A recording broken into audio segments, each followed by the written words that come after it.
আমি সমস্ত স্বেচ্ছাসেবীকে বলবো, আপনারা সাইডে দাঁড়িয়ে রাস্তার দুধারে যে দোকানগুলো আছে, কোন পথচারীর সাথে খারাপ ব্যবহার করবেন না।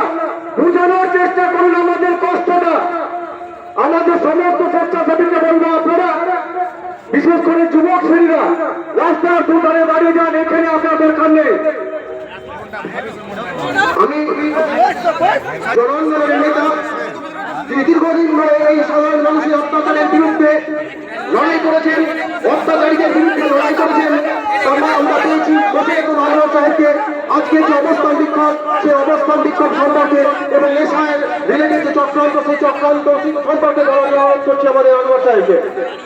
বন্ধুগণ, আপনারা জানেন পশ্চিমবঙ্গের ইতিমধ্যে প্রায় 1 কোটি মানুষ যারা দীর্ঘদিন ভোট দিয়ে এসছেন, এই রাজ্যের বাসিন্দা, এই রাজ্যের নাগরিক, তাদের প্রায় 1.2 লাখ মানুষ আজকে ভোটাধিকার তাদের নেই।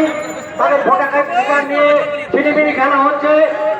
প্রথমে জানেন খসড়া লিস্টে 58 লাখ লোক বাদ গেছে, আবার 65 লাখ লোকের নাম ভোটার তালিকা থেকে বাদ দেওয়ার চক্রান্ত চলছে।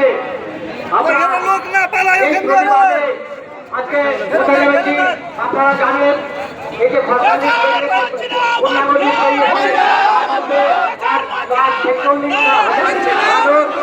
যারা মূলত সম্প্রদায়ের মানুষ, যারা বাংলাদেশ থেকে ওপর বাংলাদেশ থেকে এর আগে বিভিন্ন সময় আমাদের রাজ্যে রয়েছেন এবং এই রাজ্যের নাগরিক হিসাবে সমস্ত রকম সুযোগ সুবিধা পাচ্ছে, তাদেরকে 5,46,000 মানুষের ফর্ম 7 অভিযোগ করে তাদের নাম কেটে দেওয়া হয়েছে।